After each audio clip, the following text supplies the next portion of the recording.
Hi hello నేను మీ శీలం వెంకటేశ్వర్లు. ఈరోజు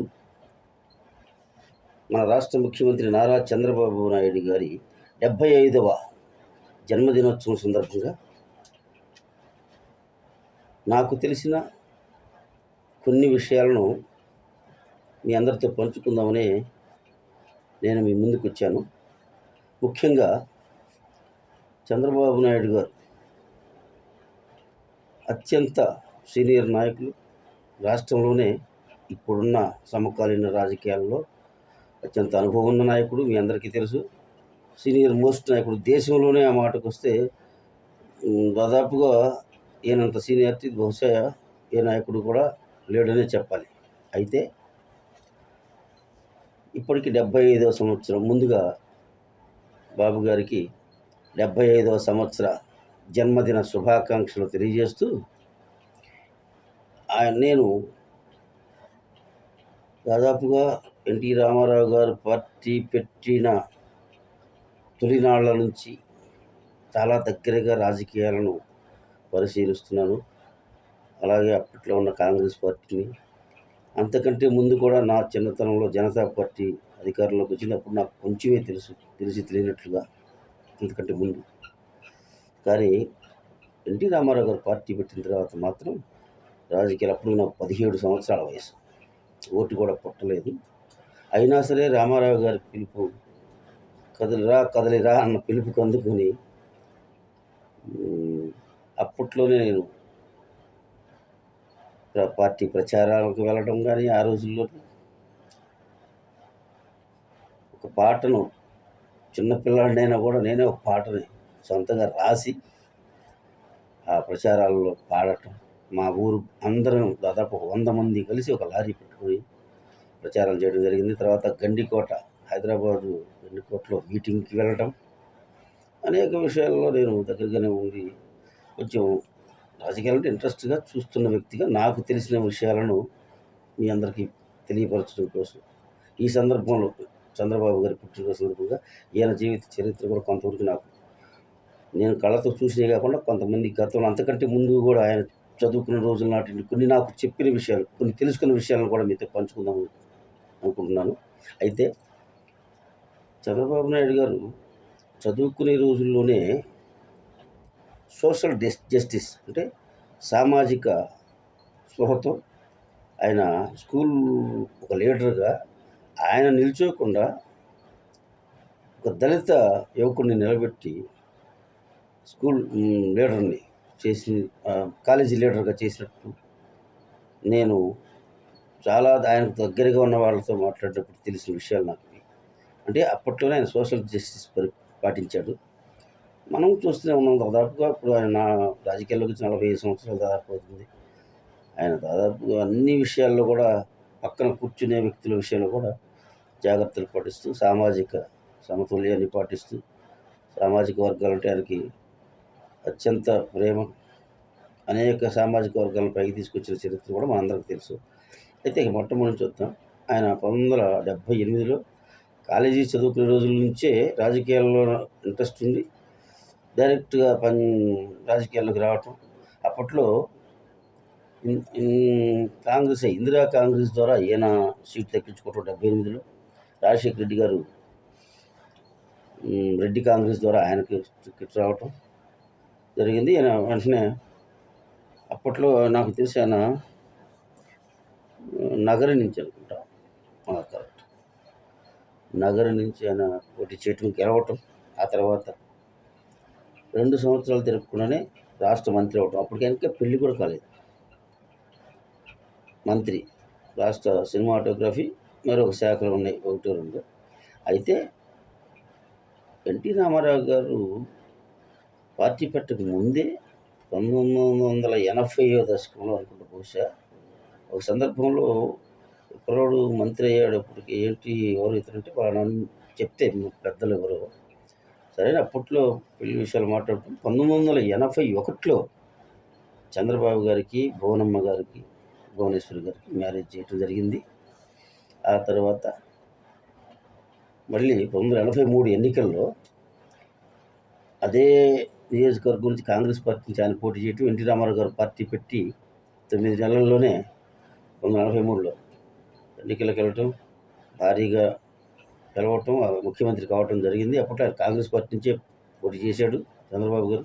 అప్పట్లో కొంతమంది విలేకరులు అడిగితే ఆయన్ని, మీరు మరి మీ మామగారి మీద పోటీ చేస్తారా, ఆయన పార్టీ పెట్టాడు కదంటే, పార్టీ ఆదేశిస్తే నేను పోటీ చేస్తానని కూడా క్యాజువల్గా చెప్పాడు ఆయన. ప్రత్యేకంగా ఆయన ఏం కావాలని చెప్పలేదు, కానీ ఎవరో అడిగితే చెప్పారు. అది కూడా కొంత వివాదం చేశారు కొంతమంది అప్పట్లో. సరే, అది అయిపోయిన తర్వాత చంద్రబాబు గారు ఓడిపోవడం జరిగింది. ఎన్టీ రామారావు గారు గాలిలో పెద్ద పెద్ద నాయకులు ఓడిపోయారు. అయితే అంతకు ముందే, రామారావు గారు పార్టీ పెట్టకముందే కాంగ్రెస్ రాజకీయాల్లోనే రాటు తేలిపోయాడు అప్పటికే చంద్రబాబు నాయుడు గారు. అప్పుడు కిరణ్ కుమార్ రెడ్డి గారి నాన్నగారు, నల్లారి పెద్ద ఆయన పేరు నాకు బాగా కరెక్ట్ గుర్తులేదు, కిరణ్ కుమార్ రెడ్డి గారి నాన్నగారు అక్కడ ఒక మేయర్ విషయంలో వేరే వాళ్ళని ఎవరు ఆయన పెట్టిన ఆయనని ఈయన కుతూహలమ్మ గారు ఒక దళిత మహిళను పెట్టి అక్కడ ఆయన దళితులు అంటే అంత ప్రేమ ఆయన చూసుకోగలిగాడు. ఆమెను గెలిపించుకొని మేయర్ని చేయటం, అలా రాజకీయాల్లో కూడా చాలా చాలా ఆటుపోట్లు ఎదుర్కొన్నాడు. తర్వాత కాంగ్రెస్ ఆయన్ని సస్పెండ్ చేయటం పార్టీ నుంచి. డైరెక్ట్గా ఆయన మళ్ళీ సస్పెండ్ చేసిన వెంటనే ఢిల్లీకి వెళ్ళి నేరుగా 24 గంటలు తిరగకముందే ఆ సస్పెన్షన్ తొలగించుకొని మళ్ళీ ఆయన కాంగ్రెస్ నాయకుడిగా పదవి కూడా ఉంది దానికి పార్టీలో. అంటే ఏమంటారు దాన్ని, కాంగ్రెస్ ప్రదేశ్ కమిటీ ఆ జిల్లా అధ్యక్షుడు ఏదో ఉంది అప్పుడు ప్రస్తుతానికి, సబ్జెక్టు కరెక్షన్. అయితే ఆ తర్వాత ఏం జరిగింది, 1.5-2 గడిచిన తర్వాత 44 చివర్లు అనుకుంటారు బహుశా, అప్పుడు రామారావు గారు ఆల్రెడీ అల్లుడే కాబట్టి మధ్యవర్తులు ఎవరో కలిగించుకొని మళ్ళీ తెలుగుదేశం పార్టీలోకి వీరుగా రండి అని చెప్పి ఈయన ఆహ్వానించడం కావచ్చు, ఆయన కూడా ఇంట్రెస్ట్గా రావడం జరిగింది. వచ్చిన తర్వాత కూడా రామారావు గారు పార్టీ పెట్టి ఆయన ఒక ఎమోషనల్, అంటే కాంగ్రెస్ పార్టీ అప్పట్లో భయంకరంగా ముఖ్యమంత్రులను మారవటమే కాకుండా ముఖ్యమంత్రులను అవమానించడం కూడా జరిగింది.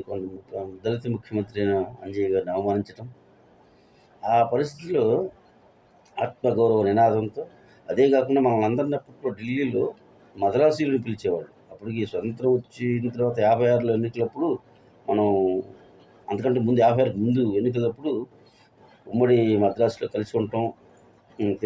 తెలుగు రాష్ట్రాలు, హైదరాబాద్ రాష్ట్రం వేరే అయినా కూడా, అంటే నవాబుల పరిపాలన ఉన్నప్పటికీ స్వతంత్రం అక్కడ రాలే, మనకు వచ్చింది కానీ 1947లో ఆడ రాలేదు కాబట్టి మద్రాసులో కలిసి ఉండటం వల్ల మనల్ని ఎక్కువగా తెలుగు వాళ్ళని తెలియదు ఎవరికి, మద్రాసీలోనే అనేవాళ్ళు. అది ఒక నినాదం ఎత్తుకుంది, మనం తెలుగు వారికి ఒక ఆత్మగౌరవం ఉండాలి, మనకంటూ గుర్తింపు ఉండాలి అని చెప్పి తెలుగువారి ఆత్మగౌరవం కోసం పుట్టిన పార్టీ, కాంగ్రెస్కి వ్యతిరేకంగా పుట్టిన పార్టీ, కాంగ్రెస్ విధానాలకు, అప్పట్లో దోపిడీ, అప్పట్లోనే ముఖ్యమంత్రులు అవినీతి పరులని ముద్రలో పట్టడం వాళ్ళ మీద ఇంత జరిగిన తర్వాత, ముఖ్యమంత్రి అయిన తర్వాత మళ్ళీ చంద్రబాబు గారు పార్టీలో చేరిన తర్వాత మళ్ళీ ఆగస్టు సంక్షోభం. అంతకాటికి ముందే ఒకసారి నాదెళ్ల భాస్కర్ రావు గారి సంక్షోభం వచ్చింది. ఆయన రామారావు గారు ఒక ఆపరేషన్ కోసం అమెరికా వెళ్ళటం, పార్టీ ఇందిరాగాంధీ గారు అప్పట్లో ఉన్న ముద్బెన్ జోషినో అనుకుంటా బహుశా గవర్నర్ గారు, ఎలాగైతేనే అప్పట్లో నాదెళ్ల భాస్కర్ రావు గారి పార్టీని నాదెళ్ల భాస్కర్ రావు గారి చేతిలోకి తీసుకొని ఆయన ముఖ్యమంత్రి అయ్యాడు. సరే, ఒక 4 రోజులు ముఖ్యమంత్రి ఆయన వచ్చిన తర్వాత మళ్ళీ జనంలోకి వెళ్ళటం. సరే, అప్పటికి ఎన్టీ రామారావు గారు ప్రపంచం చూసి, ఆ జనాల ప్రపంచం చూసి మళ్ళీ కాదు దిగిపోమని మళ్ళీ ముఖ్యమంత్రి చేస్తానన్నా కూడా, నాకు మీరు ఇచ్చే ముఖ్యమంత్రి మళ్ళీ ప్రజల్లో పోయి గెలిచి వస్తానని చెప్పి మళ్ళీ ప్రజల్లోకి వెళ్ళి మళ్ళీ గెలిచి ముఖ్యమంత్రి అయ్యాడు ఎన్టీఆర్ గారు. అప్పుడు మళ్ళీ గెలిచాడు చంద్రబాబు గారు. అప్పుడు ఎట్లా కుప్పం వచ్చాడు, ఇక అక్కడ ఏదో సీట్ల విషయంలో ఉంది కాబట్టి కుప్పం వచ్చి గెలవడం. ఆ తర్వాత రెవెన్యూ మినిస్టర్, అందులో 2-3 శాఖలతో పాటు మంత్రిగా కూడా చేయటం, పార్టీలో క్రియాశీలక. అయితే ఎన్టీ రామారావు గారేమో ఒక ఆంధ్రుల ఆరాధ్య దైవం, ఆయన అప్పటికే ఒక నటుడిగా, ఎన్టీఆర్ అంటే అసలు ఇంకా ప్రాణాలు పెట్టేవాళ్ళు, ఉండే అభిమానులు ఉండేవాళ్ళు. ఆయన మీద ఆ అభిమానం ఒకటి, ఎమోషనల్ ఒకటి. దాంతో పార్టీ 2 సార్లు కూడా గెలిపించాడు తప్ప, పార్టీకి గ్రాస్ రూట్‌లో, గ్రామీణ స్థాయిలో, దిగువ స్థాయి నుంచి పార్టీ నిర్మాణం లేదు అప్పటికి కూడా. చంద్రబాబు నాయుడు గారు ఎప్పుడైతే ప్రధాన కార్యదర్శిగా చంద్రబాబు నాయుడు గారికి ఇచ్చి పార్టీ బాధ్యతలు అప్పచెప్పిన తర్వాత, బాబు గారే రాష్ట్ర వ్యాప్తంగా గ్రామాల నుంచి కూడా కార్యకర్తల్ని ఒక ఒక పకడ్బందీగా, ఒక సిస్టమాటిక్‌గా పార్టీ నిర్మాణం చేశాడు. ప్రతిరోజు ఎన్టీఆర్ భవన్‌లో కూర్చోటం, పార్టీల గురించి సమీక్షించటం, ప్రతి జిల్లాలకి ఫోన్లు చేయటం, మాట్లాడటం, అది కాకుండా మళ్ళీ జిల్లా పర్యటనలు చేయటం కానీ, ప్రతి గ్రామం నుంచి కూడా కార్యకర్తల్ని పార్టీలోకి చేర్చడం, వాళ్ళని గుర్తింపు ఇవ్వటం, వాళ్ళకి గ్రామ స్థాయి నుంచి కూడా పార్టీ కార్యకర్తలను గుర్తుపట్టడం. అయినా అంటే అంత జ్ఞాపక శక్తి, అంత తెలివి, అంత మేధస్సు చంద్రబాబు గారి మేధస్సు అసలు ఎవరు దాన్ని అంత మేధావిగా ఎవరు ఉండలేరు కూడా. నాకు తెలిసినంత వరకు రాజకీయ నాయకులు చాలామందిని చూసాం కానీ ఆయనంత ముందు చూపు అదే. అందుకే తర్వాత కూడా చంద్రబాబు గారు రామారావు గారిని కావాలని దించింది కాదు. లక్ష్మీపార్వతి ఎపిసోడ్లో ఆగస్టు సంక్షోభం అదే అంటారు. సరే, ఆయన ఆరోగ్య పరిస్థితులు ఇచ్చా ఎన్టీ రామారావు గారిని ఏమి అనలేకపోయారు కుటుంబ సభ్యులు కానీ, పార్టీ వాళ్ళు కానీ ఆమె దగ్గర తీసినప్పుడు. తర్వాత వద్దండి మీరు ఆమెని పెళ్లి చేసుకున్నా కూడా రాజకీయాల్లోకి రాకుండా చూడండి అని చెప్పి ఇద్దరు అల్లుళ్ళు చెప్పినా కూడా అదే దగ్గుబాటి గారు కానీ, వెంకటేశ్వర గారు, చంద్రబాబు గారు ఆయన ఎవరి మాట వినకపోవటం. అప్పట్లో ఏ మాటకి ఆ మాట రామారావు గారు సత్య స్వర్గంలో ఉన్నారు. ఆయన కొంత ఆమె మాటల్లో పడిపోయారు. ఎందుకంటే ఇంకా ఇప్పుడు మనకు దగ్గర ఉండి సేవ చేసే వాళ్ళని మనం ఎక్కువ గౌరవిస్తాం కదా. అందుకని ఆ మాట ప్రకారం ఫాలో అవుతూ కొంచెం ఆమె కూడా రాజకీయాల్లో ఎక్కువగా కలగజేసుకోవటం, మంత్రులకి, ఎమ్మెల్యేలకి అపాయింట్మెంట్లు కూడా రాకపోవటం. ఆమె అపాయింట్మెంట్ కావాలంటే ఆమె కాడికి పోయి ఆమె అడిగితే ఆమె ద్వారా ఇచ్చే తప్ప అపాయింట్మెంట్ దొరికేది కాకపోవటం. కాబట్టి పార్టీ మాత్రం మొత్తం మీద వీళ్ళందరూ కలిసి పార్టీ వాళ్ళకి చాలా అవమానకరంగా. లేకపోతే అప్పటికే ఆమె కొంత బంగారం అనో, డబ్బనో ఏదో కొంత రామారావు గారికి తెలియకుండా వీళ్ళని ఏదో ఓ పని కావాలంటే వీళ్ళని అడగటం, అలా చేసుకుంటూ రావటాన పార్టీలో ఒక అలజడి రేగింది. ఇక పార్టీ ఆమె చేతిలోకి తీసుకుంది. వాస్తవంగా రామారావు గారు కూడా కొంత మొగ్గు చూపాడు అని కూడా అంటారు చాలామంది. ఇప్పుడు కూడా ఈ మధ్య కాలంలో కూడా అప్పట్లో ఉన్న సీనియర్లు లక్ష్మీపార్వతి పార్టీని, ముఖ్యమంత్రిని లక్ష్మీపార్వతిని చేయాలని కూడా రామారావు గారి ఆలోచన ఉన్నది. కాకపోతే అది జరగకముందే పార్టీ నాయకులందరూ కలిసి చంద్రబాబు గారిని బలవంతంగా ఒప్పించారు మేమంతా కానీ అని ఆ స్పాట్లో ఉన్నవాళ్ళు కూడా చెప్తూ ఉంటారు. ఇప్పుడు కూడా నాతో చాలామంది కూడా నేను మాట్లాడుతూ ఉంటాను, పరిచయం నాకు. కాబట్టి ఆ సంక్షోభాన్ని ఇప్పటికీ ఎన్నుపోటు అని అంటారు కానీ కాంగ్రెస్ వాళ్ళు రాజకీయ విమర్శ తప్ప అది ఎన్నుపోటు కాదు, పన్నుపోటు కాదు, పక్కపోటు కాదు. పార్టీని నిలబెట్టాడు. ఒక్క మాటలో చెప్పాలంటే చంద్రబాబు గారు ఆ రోజు రామారావు గారి చేతిలోంచి అధికారాన్ని ఈయన తీసుకోబట్టి ఈరోజు తెలుగు ప్రజలకు ఒక తెలుగుదేశం పార్టీ అనే ఒక బ్రహ్మాండమైన ఆయుధం లాంటిది ఈ రాష్ట్రంలో తెలుగు ప్రజలకు ఉన్నది. లేదంటే ఆ పార్టీ అప్పుడే సమసిపోయేది. ఇప్పుడు ఎన్నో చూసాం. చిరంజీవి గారు పార్టీ పెట్టారు, 18 సీట్లు గెలిచినా కూడా పార్టీ నడపలేకపోయారు కదా. మరి ఇప్పుడు 42 సంవత్సరాల పైన దాటి పార్టీ నడుస్తుందంటే చంద్రబాబు గారు లేకుండా అసలు ఊహించగలమా పార్టీ నడుపుతారని? పైగా చంద్రబాబు నాయుడు గారి దార్శనికత, ఆయన ఒక సాత్వికుడు, అంతేకాదు ఆయన ఒక సాధకుడు. ఆయన అనుకున్నది సాధించే ఒక సాధకుడు. ఇన్నోవేషన్గా అంటే ఇన్నోవేషన్ ఉంటుంది, అంటే కొత్తగా ఆలోచించడం, ముందు చూపు. 20 ఏళ్ళకు ముందు ఏం కావాలో, ఏం జరిగిద్దో, అప్పుడు ప్రజలకు ఏం కావాలో ఆలోచించి అప్పట్లో విజన్ 2020 అని చెప్తే అందరూ నవ్వారు. అసలు అక్కడ దగ్గర ఐటీ గురించి దాన్ని అది కడుతున్నప్పుడు కూడా ఆ టవర్ని ఎగతాళి చేశారు. ఆ రాళ్ళల్లో ఎందుకైనా ఏదో కడుతున్నాడు, ఉపయోగం ఉంది, అది ఎవరికి కావాలి ఇప్పుడు, అసలు ఆ కంప్యూటర్ కూడు పెట్టిద్దా అని ఎగతాళి చేసిన ప్రబుద్ధులు, పెద్ద పెద్ద గొప్ప గొప్ప మేధావులు ఉన్నారు. ఇప్పుడు వాళ్ళంతా ముఖ్యమైన ఈ విషయం సందర్భంగా ఒక విషయం గుర్తు చేస్తాను. ఈ మధ్యనే ఒక నెల 2 నెలల క్రితం తెలంగాణ అసెంబ్లీలో కమ్యూనిస్ట్ నాయకుడు కోన సాంబశివరావు అని ఉన్నాడు కదా ఇప్పుడు ఎమ్మెల్యేగా. ఆయన ఒకే ఒక ఎమ్మెల్యే తెలంగాణలో ఉంది. ఆయన మన మధ్య అసెంబ్లీ సాక్షిగా చెప్తున్నాడు, అప్పట్లో చంద్రబాబు గారు విజన్ అని అదని ఇదని ఏ ఇజం లేదబ్బా, ఇక నుంచి అంతా టూరిజమే అని అంటే మేము నవ్వుకుని ఎగతాలు చేసాం. ఏమండి ఆయన పిచ్చి పెట్టింది దానికి ఎందుకు అంటాడని. కానీ ఇప్పుడు మాకు అర్థమవుతుంది చంద్రబాబు గారు చెప్పిందే రైటు అని. అంతకంటే ముందు కూడా కేసీఆర్ ఒక సందర్భంలో, కేటీఆర్ అయితే అనేక సందర్భాల్లో వాళ్ళు మంత్రులు, వాళ్ళ ప్రభుత్వం గత 10 ఏళ్ళుంది కాబట్టి వాళ్ళు కూడా అప్పట్లో, ఇప్పుడు తెలంగాణ ముఖ్యమంత్రి రేవంత్ రెడ్డి గారు కానీ ఎవరైనా అసలు ఆంధ్రప్రదేశ్ గురించి, ఉమ్మడి ఆంధ్రప్రదేశ్ గురించి కానీ, తెలంగాణ గురించి కానీ ఏ పెద్ద మేధావి, పెద్ద పెద్ద గొప్ప గొప్ప వాళ్ళు మాట్లాడినా చంద్రబాబు గారి పేరు లేకుండా మాట్లాడటం సాధ్యపడదు. హైదరాబాద్లో సైబరాబాద్ అనే ఒక నగర నిర్మాణమే జరిగింది అక్కడ ఈయన వేసిన పునాదులతో. అలాగే ఐటీకి వేసిన పునాది గట్టి పునాది. ఇప్పుడు ఈ రాష్ట్రంలోనే కాకుండా, ఈ దేశంలోనే కాకుండా విదేశాలలో 100 దేశాలకు పైగా మన తెలుగువారు ఈ సాఫ్ట్వేరు, ఈ ఐటీ ఉద్యోగస్తులు ఎక్కువ జీతాలు తీసుకునే వాళ్ళు ఉన్నారు. అందుకే ఏ నాయకుడికైనా ఒక అవినీతి మరకొచ్చి ఏదన్నా అతను జైలుకి వెళ్ళినా, లేదంటే అతని మీద ఒక అభియోగాలు వచ్చి వేసినప్పుడు వాటి మీద ఎవరైనా ఇంకాస్త అవైభవంగా ఎక్కడెక్కడ ఏం చేశాడని ఎతుకుతారు. అతను అవాసు పాలవుతాడు. కానీ చంద్రబాబు గారి విషయంలో ఇటీవల జరిగింది ఏంటి, గత 2024లో చివరిలో జగన్మోహన్ రెడ్డి జైల్లో పెడితే ఏదో లేని కేసు, అసలు అవినీతి అనేది అదేదో ఉత్త కేసు పెట్టి జైల్లో పెడితే 53 రోజులు 70-80 దేశాలకు పైగా చంద్రబాబు గారి నుంచి ఉద్యమాలు చేశారు రోడ్ల మీదకి వచ్చి. వాళ్ళకి ఏం అవసరం, విదేశాల్లో ఉన్నారు, బతికి బ్రహ్మాండంగా, బయటికి రావాల్సిన అవసరం లేదు కదా. అంటే ఒక నాయకుడు అరెస్ట్ అయితే ఆయన గొప్పతనం బయటపడింది. అది ఒక చంద్రబాబు గారి విషయంలోనే జరిగింది.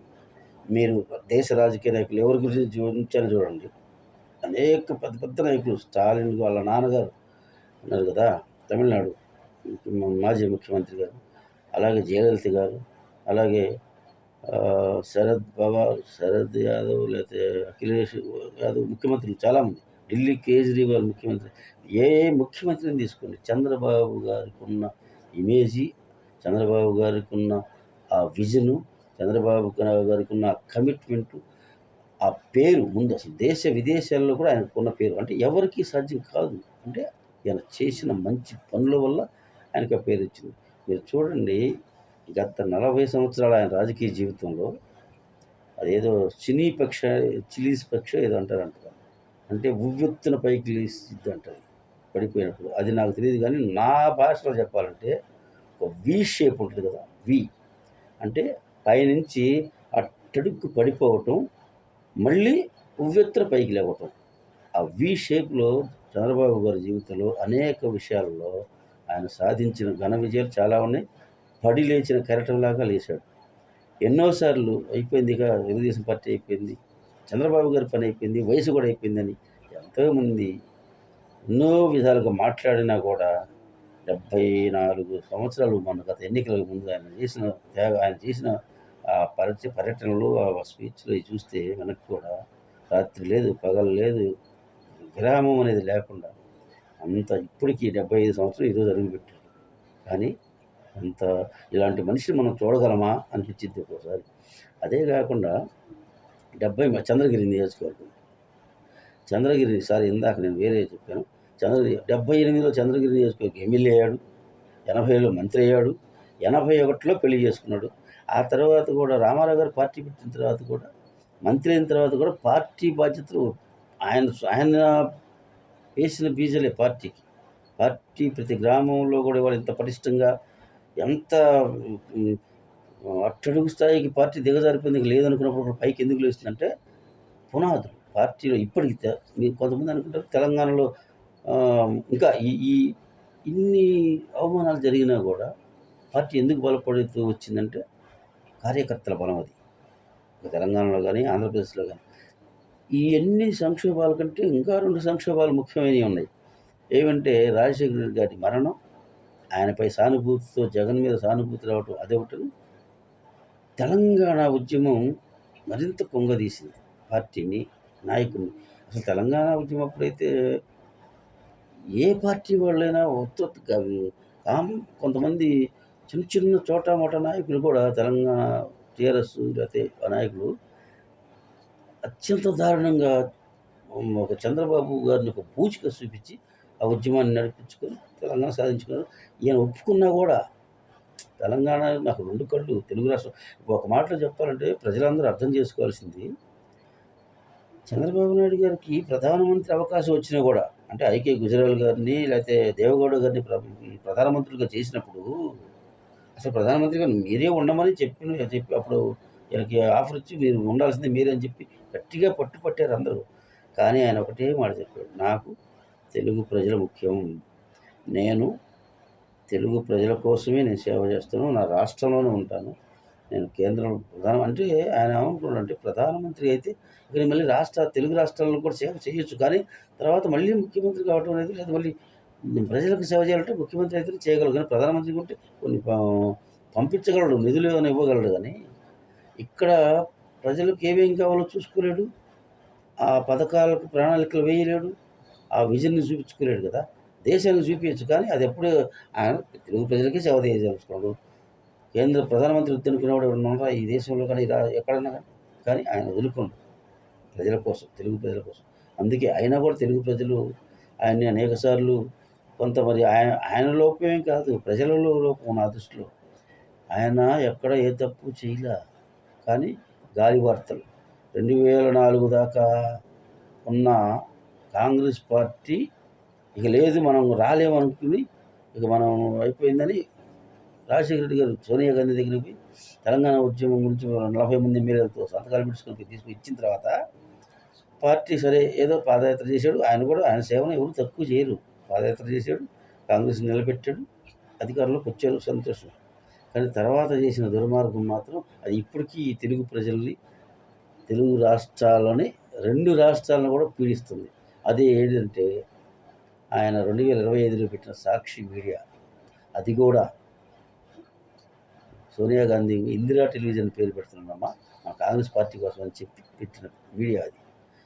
నిన్న విజయసాయి రెడ్డి గారు కూడా చెప్తున్నాడు కదా, నేను పెట్టిన మీడియా నన్నే విమర్శిస్తుందని. అంటే పాము తన పిల్లలను తనే తిన్నట్టు అనమాట. అయితే ఆ మీడియా ఎందుకు పెట్టాడు, కేవలం తెలుగుదేశం పార్టీని దెబ్బతీయాలన్నా, చంద్రబాబు లాంటి టవర్ పర్సనాలిటీ ఆయన్ని డిమోడల్ చేయాలంటే మనకు ఒక మీడియా ఉండాలి. ఆ మీడియా పెట్టిన దగ్గర నుంచి ఈయన మీద లేనిపోనివన్నీ వండి వార్చి కథలుగా అల్లి ఇంత దుర్మార్గంగా ఈయన మీద ఎన్ని వేసినా మళ్ళీ ఇందాక నేను చెప్పినట్టు అదేదో పక్షిలాగా పైకి లాగుస్తున్నాడు చంద్రబాబు నాయుడు ఇప్పటికి కూడా. గత ఎన్నికల్లో మరి రాజశేఖర రెడ్డి గారు అంటే చాలా నయం, ఆయన నిజంగా చనిపోయి దేవుడయ్యాడు. ఆయన కొంతవరకు ఈ కక్ష రాజకీయాలు చాలా తక్కువ, కాదే అధికారంలోకి రాకముందు కొన్ని చేశాడని, రాయలసీమ ప్రాంతంలో కొన్ని చేశాడు, హత్యలు చేయించాడు అని అంటారు. కానీ అధికారంలోకి వచ్చిన తర్వాత కోపం అనే నరాన్ని తెంచుకున్నాను నేను అని చెప్పి నిజాయితీగా చెప్పి పరిపాలన సాగించాడు. అందుకే ఆయన దేవుడయ్యాడు కొన్ని పథకాలు పెట్టి. కానీ జగన్మోహన్ రెడ్డి విపరీతమైన కక్ష నాకు ఎదురు ఇంకెవరు ఉండకూడదు, నేనే 30 ఏళ్ళు 40 నాకు ఓపికనంత నేనే పరిపాలించాలా అని ఎదురు పార్టీలు కానీ ఎదురు నాయకులు కూడా ఎవరు ఉండకూడదని సమూలంగా తుంచివేయాలని అంత ప్రయత్నం చేసి అడ్డం వచ్చిన నాయకులను జైల్లో పెట్టి లేనిపోని కేసులు పెట్టి అది చేసిందే కాకుండా రాష్ట్రాన్ని కూడా ఒక బందీఖానా లాగా చేసి పారినాడు. ఊపిరాడల ప్రజలకి. ఆ ఫలితమే 151 సీట్లున్న జగన్మోహన్ రెడ్డి 11 సీట్లకు పరిమితం కావడం. ఇప్పటికి కూడా ఇంకా తెలుసుకోకుండా వారి పందాల వాళ్ళు పోతూనే ఉన్నారు. సరే ఏమవుతుందో తర్వాత చూద్దాం రాజకీయాల గురించి. ఈరోజు మాత్రం చంద్రబాబు నాయుడు గారు లాంటి ఇటువంటి పర్సనాలిటీ తెలుగు రాష్ట్రాల్లోనే కాదు భారతదేశం మొత్తం వెతికినా కూడా లేడు, రాబోడు, పుట్టబోడు. అయితే ఫైనల్గా ఒక మాట, చంద్రబాబు గారు ప్రతిసారి అధికారంలోకి వచ్చినప్పుడు ఎంతో జాగ్రత్తగా సంపదను సృష్టించటం, ఒక నిండు కుండలాగా చేసి పెట్టడం 5 ఏళ్లలో. తర్వాత మళ్ళీ ప్రజలు వేరే వాళ్ళకి అధికారం ఇవ్వటం, వాళ్ళు వచ్చి ఈ సంపద మొత్తం సర్వనాశనం చేయటం, ప్రజలకు చెందకుండా. ఇలా ప్రతిసారి ఈ 30 ఏళ్ళలో గమనించాం. కాబట్టి ప్రజలందరికీ ఒక పిలుపు ఏమి ఇస్తున్నానంటే, ఇప్పుడు ఉన్న ఆర్థిక పరిస్థితులు బట్టి ఈ ఆంధ్రప్రదేశ్ రాష్ట్రం అప్పుల పాలైపోయిన ఆంధ్రప్రదేశ్ రాష్ట్రాన్ని బాగు చేయాలంటే మరొకసారి కూడా మళ్ళీ చంద్రబాబునే గెలిపించుకోవడం ప్రజలందరి బాధ్యతని మనం పార్టీలకు అతీతంగా ఈ రాష్ట్ర బాగు కోసం, రాష్ట్ర హితం కోసం, రాష్ట్రం బాగుపడాలన్నా రాష్ట్రానికి మరిన్ని పెట్టుబడులు వచ్చి, మరిన్ని కంపెనీలు వచ్చి, ఉద్యోగాలు వచ్చేసి అమరావతి పూర్తి కావాలి ముందు. దానికి బ్రహ్మాండమైన దారులు పడుతున్నాయి. ఇటీవల నేను అమరావతి కూడా చూసి వచ్చాను. చాలా అద్భుతంగా పనులు జరుగుతున్నాయి. ఇక రేపు 22వ తారీఖు ప్రధానమంత్రి గారు వస్తే ఆయన వచ్చాక ఇక ఊపందుకుంటే ముఖ్యమైన హైకోర్టు, అసెంబ్లీ, 5 టవర్లు, ఆ పనులు కూడా ఆ రోజు బిగిన్ అవుతాయి కాబట్టి అమరావతి బిగిన్ అవుద్ది. అలాగే పోలవరం ఇప్పటికే స్పీడ్గా పనులు జరుగుతున్నాయి. రేపో మాపో అంతా ఈ ఎండాకాలం అయిపోయేసరికల్లా ఆ డయాఫ్రమ్ వాల్ పూర్తయిందంటే 2 సంవత్సరాలు గట్టిగా, అంటే 27 చివరికల్లా పూర్తి చేస్తూ ఉన్నారు. అది 2 అయిపోతుంది.